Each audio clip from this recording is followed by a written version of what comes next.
हरे कृष्णा।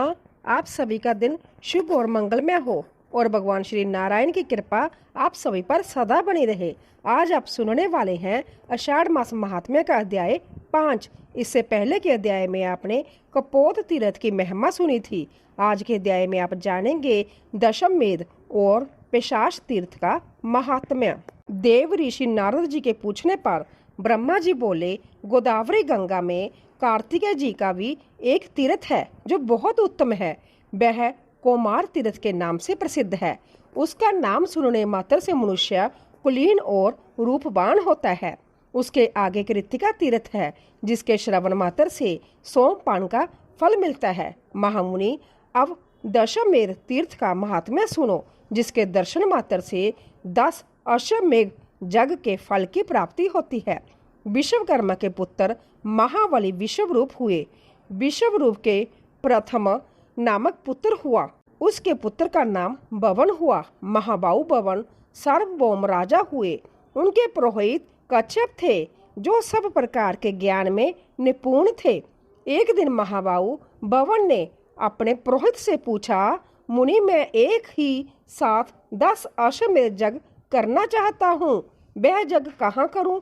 कच्छप ने प्रयाग का नाम लिया और उन स्थानों पर यज्ञ करने को बताया जहाँ श्रेष्ठ दिविजों ने पूर्व काल में बड़े बड़े यज्ञों का अनुष्ठान किया था। राजा के यज्ञ में बहुत से ऋषि ऋतिवज हुए। पुरोहित ने एक ही साथ 10 अश्वमेध यज्ञ आरंभ किए, किंतु उनमें से एक भी पूर्ण नहीं हुआ।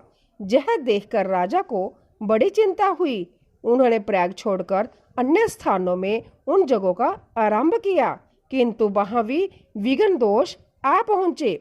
इस प्रकार अपने जगहों को अपूर्ण देखकर राजा ने पुरोहित से कहा, देश और काल के दोष से अथवा मेरे और आपके दोष से हमारे 10 अश्वमेध यज्ञ पूर्ण नहीं हो पाते।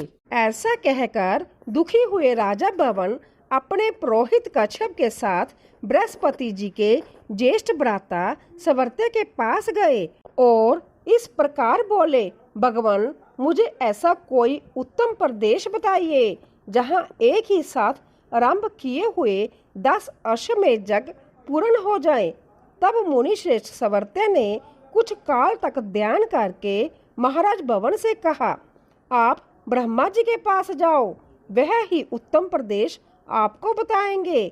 महाबुद्धिमान भवन महात्मा कच्छप को साथ लेकर मेरे ब्रह्मा जी पास आ पहुंचे और मुझसे भी उत्तम देश आदि के विषय में प्रेषण करने लगे। उस समय मैंने भवन और कच्छप से कहा, राजेंद्र, तुम गोदावरी के तट पर जाओ, वही जग के लिए पुण्यवान प्रदेश है। वेदों के पारगामी यह महर्षि कश्यप ही तुम्हारे श्रेष्ठ गुरु है। इनकी कृपा और गौतमी गंगा के प्रसाद से एक ही अश्वमेध से जा वहां स्नान करने मात्र से तुम्हारे 10 अश्वमेध यज्ञ सिद्ध हो जाएंगे। यह सुनकर राजा भवन कच्छप जी के साथ गौतमी के तट पर आए और वहां अश्वमेध यज्ञ की दीक्षा ग्रहण की। वह महायज्ञ आरंभ होकर जब पूर्ण हो गया तब राजा इस पृथ्वी का दान करने को तत्पर हुए।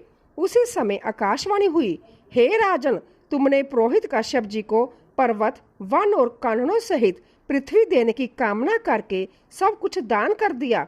अब भूमि दान की अभिलाषा छोड़कर अन्न दान करो, वह महान फल देने वाला है।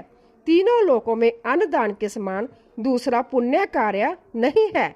विशेषतः गंगा जी के तट पर श्रद्धा के साथ किए हुए अन्नदान की महिमा अकथनीय है। तुमने जो प्रचुर दक्षिणा से युक्त यह अश्वमेध यज्ञ किया है, इससे तुम कृतार्थ हो गए। अब इस विषय में तुम्हें अन्यथा विचार नहीं करना चाहिए। तिल, गौ, धन, धान्य जो कुछ भी गोदावरी के तट पर दिया जाता है वह सब अक्षय हो जाता है। यह सुनकर सम्राट भवन ने ब्राह्मणों को बहुत सा अन्न दान किया।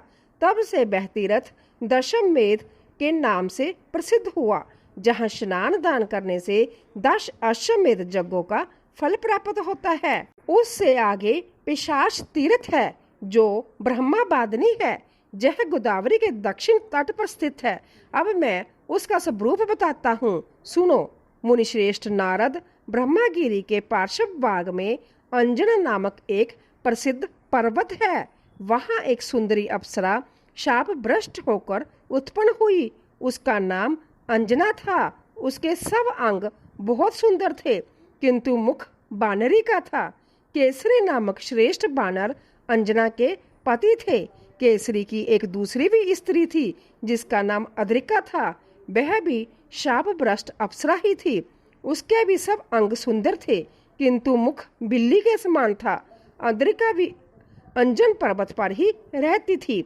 एक समय केसरी दक्षिण समुद्र के तट पर गए थे। इसी बीच में महर्षि अगस्त्य जी अंजन पर्वत पर आए।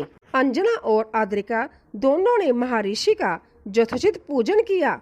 इससे प्रसन्न होकर महर्षि ने कहा, तुम दोनों वर मांगो। तो वह बोली, मुनिश्रेष्ठ, हमें ऐसा पुत्र दीजिए जो सबसे बलवान, श्रेष्ठ और सब लोगों का उपकार करने वाला हो।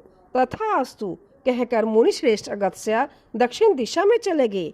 कुछ काल के बाद अंजना ने बाजू के अंश से हनुमान जी को जन्म दिया और अद्रिका के गर्भ से नैऋत्य के अंश से पिशाचों का राजा अद्रिक हुआ।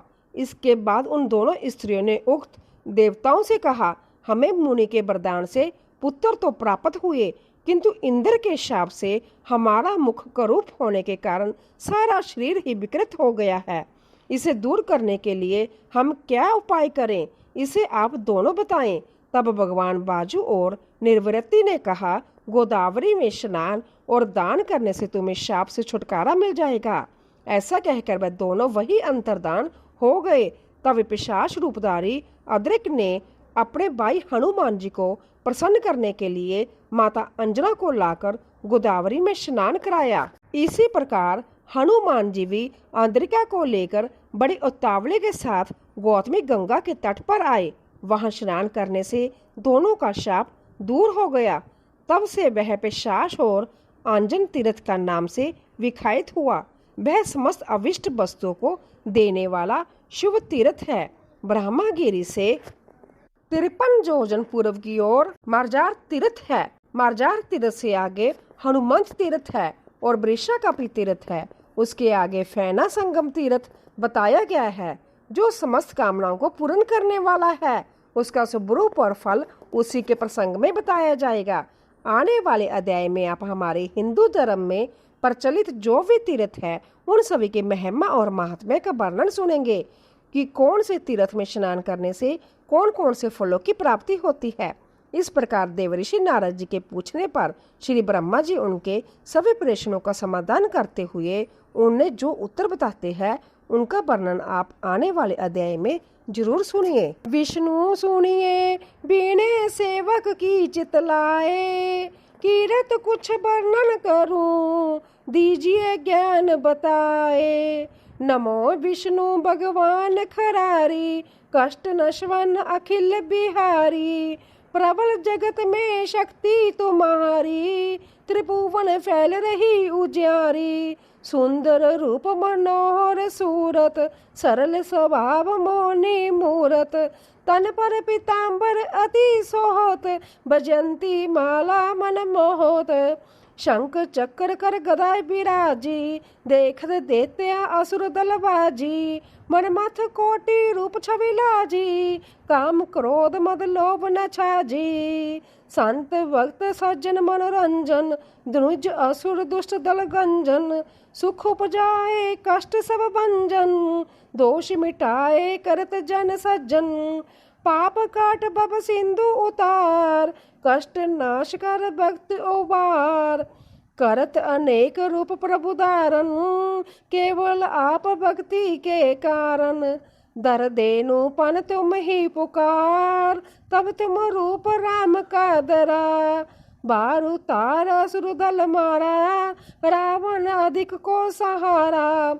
आप ब्रहा रूप बनाया, हिरणाक्ष को मार गिराया। धर्मस्य तन सिंधु बनाए, 14 रत्न को निकलवाया। अमलक असुरन द्वंद मचाया, रूप मोहनी आप दिखाया। देवों को अमृत पान कराया, असुरन को छवि से बहलाया। कुर्म रूप धर सिंधु मचाया, मंदराचल गिरी तुरंत उठाया। शंकर का तुम फंद छुड़ाया, भस्मासुर को रूप दिखाया। वेदन को जब असुर डुबाया, कर प्रबंध उन्हें ढूंढवाया। मोहित बनकर खल ही नचाया, उसी ही कर से बसम करवाया। असुर जलंधर अति बलदाई, शंकर से उनकी न लड़ाई। हार पार शिव सकल बनायो, कीन सती से छल खल जाए। सिमरन कीन तुम्हें शिवरानी, बतलाई सब विपत कहानी। तब तुम बने मुनीश्वर ज्ञानी, वृंदा की सब सुरती बुलानी। देख तीन धनुज शैतानी, वृंदा आए तुम्हें लपटानी। हो स्पर्श धर्म क्षति मानी, खाना असुर और शिव शैतानी। तुमने ध्रुव प्रहलाद उबारे, हिरण्यकुश आदिक खल मारे। गणिका और अजामिल तारे, बहुत भक्त भव सिंधु उतारे। हरियो सकल संताप हमारे, कृपा करियो हरि सिरजनहारी। देखूं मैं निज दर्श तुम्हारे, दीन बंधु भक्तन हितकारी। चाहता आपका सेवक दर्शन, करियो दया अपने मधुसूदन। जानू नहीं जोग्या जब पूजन, होए जग स्तुति अनुमोदन। शील दया संतोष सुलक्षणा, विदित नहीं वृत बोध विलक्षणा। करूं आपका किस विधि पूजन, कमेते विलोक होत दुख भीषण। करूं प्रणाम कौन विधि सिमरन, कौन बांति मैं करूं समर्पण। सुर मुनि करत सदा सेवकाई, हर्षित रहत परम गति पाई। दीन दुखन पर सदा सहाई, निज जन जान लेव अपनाई। पाप दोष संताप नाशो, भव बंधन से मुक्त करायो। सुनत सब पंक्ति दे सुख उपजायो, निज चरणन का दास बनायो। निगम सदा जय बिने सुनावे, पढ़े सुने सो जन सुख पावे। श्री तुलसी माता की आरती। तुलसी महारानी नमो नमो, हरि की पटरानी नमो नमो। तुलसी महारानी नमो नमो, धन तुलसी पूरन तप कीनो। शालिग्राम बने पटरानी नमो नमो। तुलसी महारानी नमो नमो, हरि की पटरानी नमो नमो। जाके पत्थर मंजरी कोमल, श्रीपति कमल चरण लपटाने। नमो नमो तुलसी महारानी नमो नमो, हरि की पटरानी नमो नमो। कौन से महीने बैरानी तुलसा, कौन से महीने हुई हरियाली। नमो नमो कौन से महीने हुई तेरी पूजा, कौन से महीने हुई पटरानी। नमो नमो तुलसी महारानी नमो नमो, हरि की पटरानी नमो नमो। आषाढ़ मास में बोई रानी तुलसा, सावन मास में हुई हरियाली। नमो नमो तुलसी महारानी नमो नमो। कार्तिक मास में हुई तेरी पूजा, मंगशीर मास में बई पटरानी। नमो नमो तुलसी महारानी नमो नमो। धूप दीप नैवेद्य आरती, पुष्पन की वर्षा बरसानी।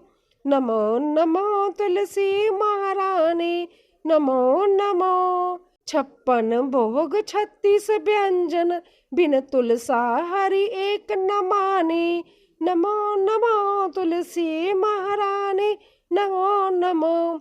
जो तुलसी को सवेरे गावे, श्री कृष्ण के दर्शन पावे।